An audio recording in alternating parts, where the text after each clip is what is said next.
Uzamykateľné tlačidlo je typ tlačidla, ktoré po stlačení zostane v stlačenom alebo aktívnom stave a po ďalšom stlačení sa vráti späť do pôvodného neaktívneho stavu.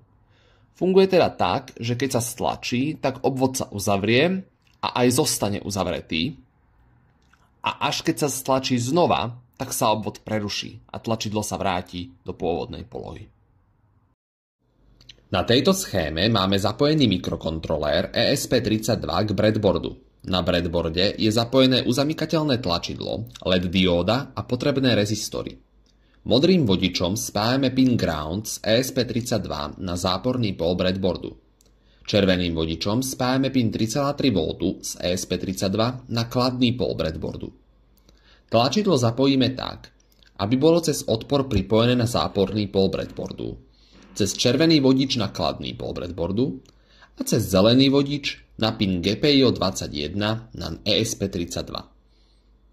LED diódu zapojíme tak, aby jej katóda, teda kratšia nožička, bola cez modrý vodič spojená so záporným pólom breadboardu a jej anóda, teda dlhšia nožička, bola cez predradný odpor a následne zelený vodič spojená s pionom GPIO 19 na ESP32. Na začiatku pomocou príkazu from machine import pin importujeme triedu pin z knižnice machine. To nám umožní pracovať s fyzickými pinmi mikrokontroléra ESP32. Následne vytvoríme dva objekty. Objekt tlačidlo priradíme k pinu 21 a nakonfigurujeme ho ako vstupný pin, čiže pin.in, aby sme mohli čítať stav tlačidla. Objekt LED priradíme k pinu 19 a nakonfigurujeme ho ako výstupný pin, teda pin.out. To nám umožní zapínať a vypínať LED diódu. Program potom beží v nekonečnom cykle while true. V každej iterácii cyklu sa do premennej hodnota načíta aktuálny stav tlačidla pomocou metódy value a táto hodnota sa následne pre naše overenie funkčnosti aj vypíše príkazom print hodnota.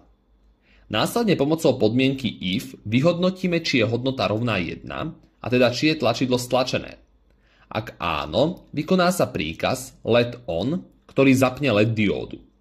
V opačnom prípade, teda vo vetve else, sa LED dióda vypne pomocou príkazu LED off. Cez ESP32 ideme teraz daný program spustiť. Keď stlačíme uzamykateľné tlačidlo, tak sa ledka rozsvieti. A po ďalšom stlačení tlačidla sa ledka vypne.